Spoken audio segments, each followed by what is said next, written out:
Fala, meu povo, tudo bem com vocês? E vamos falar sobre o Vinícius Cascone, diretor jurídico do Corinthians, que esteve ontem na Corinthians TV. Cara, ele falou sobre tudo, mano, tudo mesmo. Name rights da Arena, sobre dívidas do Corinthians, RCE. Fica aqui no Corintiano Informa, eu vou mostrar tudinho pra você agora.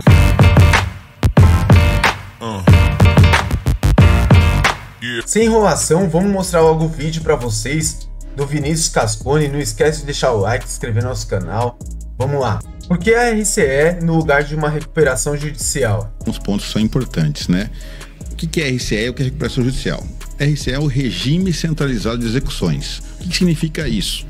Eu pego todos os processos que estão na esfera civil, né? Então na Justiça do Estado de São Paulo, no Poder Judiciário do Estado de São Paulo, e conjunto em um processo único para criar uma cesta de pagamentos, um plano de pagamentos.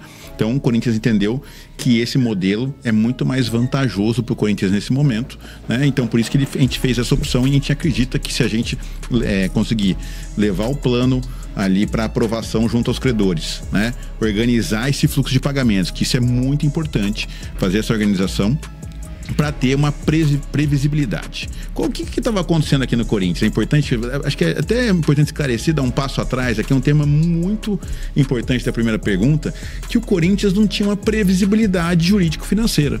Por que não tinha? Nós temos muitas dívidas, evidentemente, elas foram se acumulando ao longo dos anos, e aqui eu não vou ficar fazendo juízo de valor da responsabilidade delas ou não. A responsabilidade agora é de quem está aqui. Nós temos que resolver o problema. O problema é do Corinthians e nós, corintianos, temos que ajudar a resolver esse problema. É assim que eu penso. Então, diante dessas situações, a gente tinha inúmeros processos, inúmeros bloqueios judiciais. Então, imagine só, eu tinha ali feito um contrato para fazer um pagamento no dia 10, por exemplo, de fevereiro. E aí, no dia que eu ia fazer o pagamento, a conta estava bloqueada. O que acontecia com esse contrato que ia vencer no dia 10? Vai gerar uma multa e vai gerar juros, porque eu não vou conseguir pagar no dia.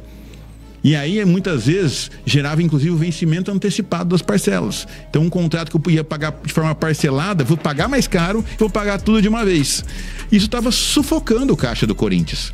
Então você não conseguia organizar o orçamento, ter previsibilidade, pagar em dia os salários dos trabalhadores do Corinthians, dos atletas que também são trabalhadores, né? A gente não conseguia fazer isso. Então, diante dessa situação bastante grave financeira que o Corinthians tinha e de instabilidade jurídica, propor a RCE, né, foi um caminho mais acertado nesse momento, nesse exato momento, justamente para organizar o fluxo de pagamentos, para garantir que todos possam receber e não só alguns. E mais, para impedir que a dívida aumente, né? Claro, se a gente não cumprir o plano, realmente a dívida vai aumentar. Mas se a gente cumprir o plano e organizar o fluxo de pagamentos, realmente o Corinthians vai ter vantagem nessa situação, porque todos os credores vão inclusive receber. Existe muita falácia, muita gente falando por aí, algumas bobagens, dizendo que isso é uma tentativa de fraude por parte do Corinthians, mas é um grande equívoco, né? O Corinthians aqui, na verdade, quer fazer com que todos os credores recebam. Nós queremos acabar com aquela imagem de que o Corinthians não paga as pessoas. Ao contrário, o Corinthians precisa honrar com seus compromissos, a gente tem essa obrigação, e é claro que sempre vai ter gente reclamando aí na imprensa que o Corinthians não paga A, não paga B. Não é verdade. O Corinthians está querendo justamente propôs esse regime centralizado de execuções para colocar ali, organizar os credores, disponibilizar um percentual da sua receita, do seu faturamento, né, para pagar os credores. Então a gente vai pegar ali esse percentual e vai jogar naquela cesta. E tem algumas divisões, evidentemente, nesse plano, né, que aí depois a gente pode detalhar mais para frente. Eu não queria colocar aqui ainda agora, porque ele foi apresentado o plano agora, né? Isso vai ser debatido, vai ser discutido. E é claro que esse percentual vai fazer com que todos recebam. E aí, com esse plano de pagamento sendo cumprido, o Corinthians vai reduzir drasticamente a sua dívida. Isso que é importante, organizar essa situação. E mais importante, além de reduzir a dívida, não aumentar a dívida, porque nós vamos conseguir pagar em dia os demais credores, né? As dívidas, as obrigações recorrentes do mês vão ser pagas em dia. Então isso faz com que realmente a gente não gere uma dívida nova. Isso vai facilitar demais a organização jurídica financeira do Corinthians e a gente vai conseguir ter um grande grau de previsibilidade para o futuro, para organizar, inclusive fazer investimentos. Porque Como você faz para você pagar suas dívidas? Investindo mais, às vezes. Você tem que investir para gerar mais receita. Então, o Corinthians tem um grande potencial. Precisa só organizar a casa para atrair grandes empresas, novos patrocinadores, fazer novos negócios e, claro, ganhar títulos, premiação, valorizar nossos atletas. Claro que a gente quer fazer com que os atletas fiquem aqui, claro, mas evidentemente tentar valorizar, inclusive, porque a gente sabe que hoje é difícil você competir com a Europa, sim, né? Porque realmente com euro 6,50, 6,30 para cada real, realmente é muito difícil e os atletas sonham em ir para a Europa. E a gente tem um grande celeiro de craques. Nossa base, o terrão aí, gera craque todo ano, a gente tem que pegar e valorizar e subir jogador, valorizar o prata da casa, para justamente ser um ativo e no futuro, depois de ganhar títulos, é claro, vendê-los para gerar receita para o clube. Toda hora o André Cury tá na mídia falando sobre fraude. Explique pra gente. A advogada dele, que acabou fazendo essa citação numa petição, de forma bastante equivocada, no meu entendimento. Ela se equivoca, dizendo que o Corinthians, ao estabelecer que as receitas dos direitos de TV serviriam como garantia para pagamento da dívida do estádio, né, numa modalidade de contrato como se fosse uma alienação fiduciária, né? E aí é um contrato que muita gente conhece. Quando você compra um carro financiado no banco, é uma alienação fiduciária. Então tá lá o carro como garantia. O que o Corinthians fez ao renegociar a sua dívida junto com a Caixa foi dar como garantia para o pagamento do parcelamento junto à Caixa as cotas de TV do Campeonato Brasileiro que você recebe anualmente. Então, não é ilegal essa operação, não é uma fraude. Isso é um grande equívoco da advogada, com todo respeito à tese dela, mas parece mais uma tentativa de tumultuar, né, o andamento da RCE do que justamente estar com a verdade dos fatos. A verdade dos fatos é que o Corinthians legalmente pegou as cotas dos direitos de TV lá em 2021 ou 2022, não me lembro ao certo, fez a renegociação com a Caixa e colocou essas cotas como garantia para que a Caixa pudesse receber. E esse ano de 2024 que passou, o Corinthians pagou integralmente. Então o Corinthians está em dia com a Caixa Econômica Federal nesse momento e usou grande parte do dinheiro dessas cotas de TV para poder fazer esse pagamento. Então criou-se uma grande confusão, a advogada aí de forma bastante equivocada, querendo criar manchetes na imprensa, e alguns jornalistas infelizmente acabam dando repercussão a isso de forma bastante equivocada, né? Porque justamente nenhuma é um contrato que já estava pré-estabelecido anteriormente, o Corinthians não está fraudando nada, só que é evidentemente que o valor que a gente paga de parcela anualmente para a Caixa Econômica Federal é menor que os direitos de TV que a gente tem que receber.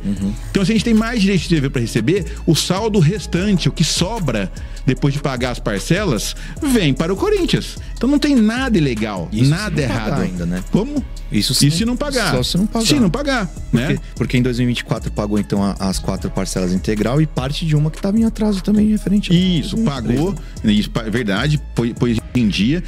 E de 2024 a gente conseguiu pagar a última parcela só em janeiro agora, porque justamente a advogada entrou com fez uma discussão junto com a Caixa na época, foi para a Justiça Federal, e a Justiça Federal entendeu que tinha que bloquear aqueles valores. Então a gente já paga em dia, em dezembro, o parcelamento da Caixa. Então, o que a gente pode dizer para vocês é o seguinte: a gente conseguiu pagar todas as parcelas vencidas. O Corinthians está em dia com a Caixa Econômica Federal e, evidentemente, que a gente aí apoia demais a vaquinha da Gaviões, Grande Gaviões, né? E a toda a torcida corintiana que vem aqui nos ajudando a pagar, a recolher essas doações para quitação do estádio. Então, nós estamos nesse momento em dia com a Caixa. Isso que é importante deixar claro, é mais um compromisso assumido pelo presidente, pelo Augusto Melo, pelo diretor financeiro Pedro Silveira, e isso faz com que a gente tenha mais credibilidade, inclusive junto à Caixa Econômica Federal, para buscar novos meios de tentar reduzir a dívida e até quitar o estádio, né? Eu sempre falo que é um sonho quitar a nossa casa, toda a torcida corintiana luta por isso, e é claro, a gente tem que lutar para quitar e lutar pela ampliação do estádio. Eu sempre falo, o estádio infelizmente hoje ficou pequeno, né? Para nossa torcida, nossa média de público é altíssima, né? E aí, claro que muita gente ainda não consegue ir, realmente a procura é muito grande pelos ingressos, muita gente fica de fora, né, dos jogos.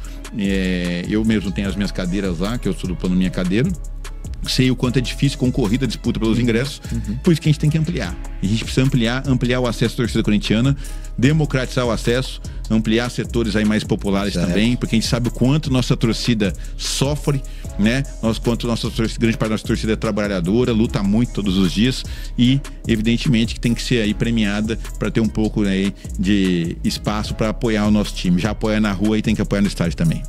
Então vocês viram aí o Vinícius Cascone falando para Corinthians TV, né?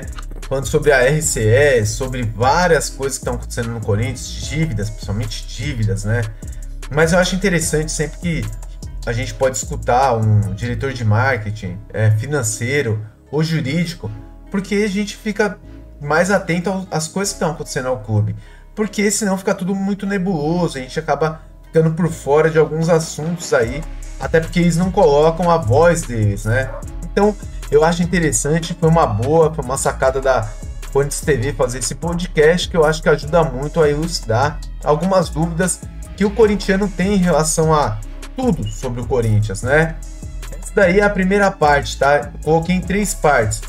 Daqui a pouco você já assiste a segunda e a terceira e você vai ver que o Vinícius Cascone continua falando sempre do Corinthians na maior autonomia possível, né? Então tudo que pode realmente falar e tá falando, eu acho muito bom.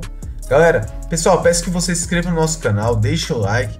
Também peço que você coloque nos comentários aí o que você está achando desses questionamentos e o que você achou das respostas do Vinícius Cascone. Galera, muito obrigado por tudo, fica com Deus. Valeu!